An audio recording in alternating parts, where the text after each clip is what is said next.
ಇದರ ನಡುವೆ ಮತ್ತೊಂದು ಪ್ರಮುಖ ಸುದ್ದಿ ಬರ್ತಾ ಇದೆ. ಇನ್ಫ್ಯಾಕ್ಟ್ ಬಂಧಿತ ವ್ಯಕ್ತಿ ಕರಸೇವಕ ಅಂತ ಬರ್ದಿಲ್ಲ ಅಂತ ಈಗ ನೇರವಾಗಿ ಗೃಹ ಸಚಿವರು ಹೇಳಿದ್ದಾರೆ. ಆತ ಅಪರಾಧಿ ಸ್ಥಾನದಲ್ಲಿ ಇರುವಂಥವ್ರು.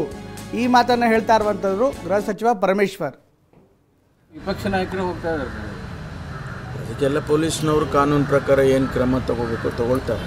ಅದನ್ನು ನಾವು ಹಿಂಗೆ ಆಗುತ್ತೆ ಹಂಗೆ ಆಗುತ್ತೆ ಅಂತ ಹೇಳೋಕ್ಕೆ ಬರೋದಿಲ್ಲ. ಅವರಿಗೆ ತಿಳಿ ಹೇಳ್ತಾರೆ, ನೋಡಿ ಸ್ವಾಮಿ ಹಿಂಗೆ ಕಾನೂನಿನ ಚೌಕಟ್ಟಿನೊಳಗೆ ಕೆಲಸ ಮಾಡಿದ್ದೀವಿ ಅಂತ ಹೇಳ್ತಾರೆ ಅವರು. ಅದನ್ನು ಅವರು ಕೇಳಿದರೆ ಒಳ್ಳೆಯದು, ಕೇಳದೇ ಇದ್ದರೆ ಅದು ಕಾನೂನು ಪ್ರಕಾರ ಏನು ಕ್ರಮ ತಗೋಬೇಕು ತಗೊಳ್ತಾರೆ. ಯಾರೂ ಕಾನೂನನ್ನು ಕೈಗೆ ಎತ್ಕೊಳ್ಳೋದಕ್ಕಾಗೋದಿಲ್ಲ. ಯಾರೇ ಆಗಲಿ, ನಾನೇ ಆಗಲಿ, ಅವರೇ ಆಗಲಿ. ನಾವು ಇವತ್ತು ನಾನು ಗೃಹ ಸಚಿವನಾಗಿದ್ದೀನಿ ಅಂಥೇಳಿ ಆ ಚೌಕಟ್ಟಿನಲ್ಲಿ ಕೆಲಸ ಮಾಡ್ತೇನೆ. ನಾನು ಹೊರಗಡೆ ಇದ್ದಾಗ ನಾನು ಕಾನೂನು ಕೈ ತೊಗೊಳಕ್ಕಾಗುತ್ತಾ? ಅದು ಆಗೋದಿಲ್ಲ. ಹಿಂದೂ ಕಾರ್ಯಕರ್ತರ ವಿರುದ್ಧ ಷಡ್ಯಂತ್ರ ಆಗಿದೆ, ರಾಜ್ಯವ್ಯಾಪಿ ಬಂಧನ ಆಗ್ತಾ ಇದೆ ಅಂತ ಅಶೋಕ್ ಅವರು. ಅದು ತಪ್ಪು ಕಲ್ಪನೆ, ತಪ್ಪು ಆಪಾದನೆ.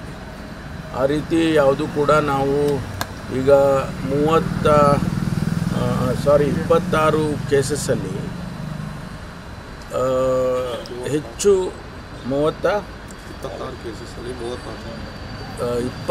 ಕೇಸಸ್ಸಲ್ಲಿ 36 ಜನ ಇದ್ದಾರೆ. ಆ 36 ಜನದಲ್ಲಿ ಹಿಂದೂಗಳಿಲ್ವ?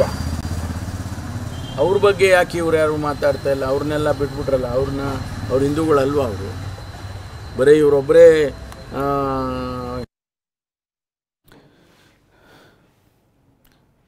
ಇದು ಗೃಹ ಸಚಿವರು ಹೇಳ್ತಾ ಇರುವಂಥ ಮಾತು. ಒಟ್ಟಿನಲ್ಲಿ ಇವತ್ತು ಹುಬ್ಬಳ್ಳಿ ನಿಜಕ್ಕೂ ಕೂಡ ಬಿಜೆಪಿಯ ಪ್ರತಿಭಟನೆಯ ಬಿಸಿಗೆ ಯಾವ ರೀತಿ ಆಗುತ್ತೆ ಕಾದು ನೋಡಬೇಕಾಗುತ್ತೆ ಅಂತ ಪೊಲೀಸ್ ಇಲಾಖೆ ಕೂಡ ಎಲ್ಲ ರೀತಿಯಾದಂಥ ಬಂದೋಬಸ್ತುಗಳನ್ನ ಮಾಡ್ತಾ ಇದೆ.